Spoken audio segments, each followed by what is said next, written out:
start. Then, sir, we must find out the main reason why there were so many writ petitions for special leave to appeal to the Supreme Court. That was so because in most of these cases we had made the decision of that tribunal final.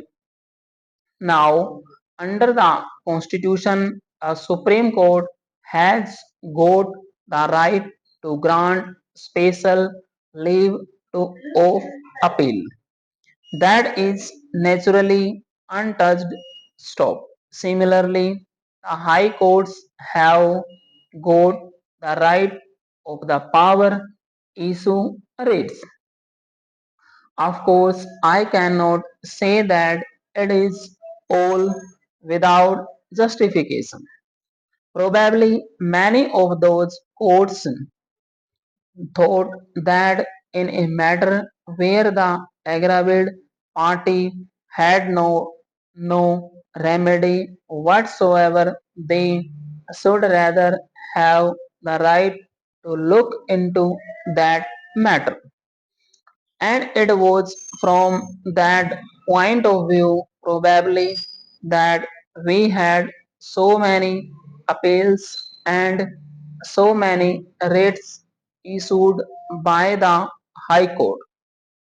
Now we are going to provide in this measure for a direct appeal to the High Court itself. As the lower members probably know, when there is a remedy by way of appeal, no high court had ordinarily issues any writ, and the Supreme Court is not expected to grant any special leave of appeal. It has therefore been found desirable to provide straight way for an appeal to the High Court by an aggrieved party. This will also, I think, remove much of the delay which is ordinarily caused by these matters. Apart from that, Sir, the clause itself mentions that the tribunal shall decide the election petition within 6 months and that the High Court shall dispose it of within the 3 months. I know that even if we impose such a restriction, it may not necessarily be so. But I am sure that unless there are any special reasons, etc., the tribunal will dispose of these matters within 6 months, and the high courts also will give priority to matters like these and dispose them of within 3 months.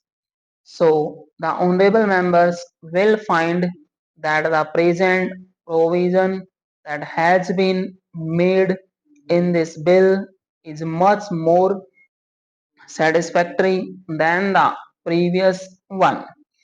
Then, sir, as the honorable members are aware, there was little confusion with regard to the various categories of corrupt practices. For instance, there were major corrupt practices, there were minor corrupt practices, and there were illegal practices, and all of them had different effects under different circumstances. And even some of the lawyers found this matter rather a very intricate one. In the present bill, therefore, only corrupt practices have been mentioned and the distinction between major and minor corrupt practices has been taken away. Of course, so far as offences are concerned, there is that category of electoral offences, and that has been done not within a view to changing any particular effect with respect to the matters which are undesirable, but that has been done with a view to making the whole thing far more simple and easily understandable. So you will find that so far as the present is concerned, it has made the election law as simple as possible. Probably there has been some difference of opinion in the other house, and there might be some difference of opinion in this house as well as with regard to the clause relating to disqualification, and particularly with regard to the disqualification incurred by a person who has been sentenced to imprisonment for 2 years and more. The reason for that is that generally the offences for which a man is sentenced to 2 years are cognizable offences and offences of a more serious nature. It was therefore thought that in such a case he should not be allowed to stand for 5 years more. But even then, as matters now stand, that disqualification can be removed by the election commission in suitable cases. Now, as the honorable members are aware, the Election Commission is a special constitutional authority set up by us in order to ensure the free and fair elections which we want to have in the country. Therefore, it is not as if this power is given to some executive officer of the government. It is not correct to look at it from that point of view. As honorable members know, a man may be convicted or even sentenced to 2 years for offences which may not involve what is regularly termed as moral turpitude. To introduce the words moral turpitude in a measure like this will not be desirable because it is a term which may have a different meaning in different conditions and the different types of circumstances. This more turpitude is a thing which cannot be defined. Therefore, the other house thought that the best way and the best remedy out of this was to leave the power to the election commission itself, and I believe there has been no complaint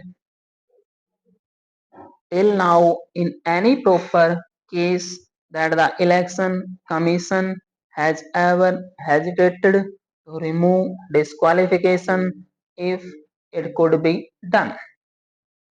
I am sure there that hereafter also there is no such danger so far as that independent authority is concerned, but to introduce the term moral turpitude in this measure, that very vague term has not been found. There are one or two other matters which were raised by previous speakers and which may be raised here also, and I will briefly refer to them. Some thought that we might make voting compulsory. It is a very difficult thing to do in a democracy like ours, which has just started functioning. We have adult franchise and 35 crores of people are involved. This is an impossible thing. You mean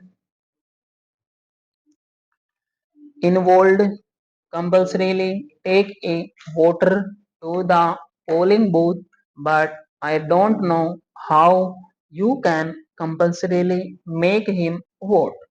Of course, there are one or two countries like Australia and Belgium where I am told this thing is being done, but with these exceptions all over the world, no country has thought it proper to do this on such a large scale. Stop.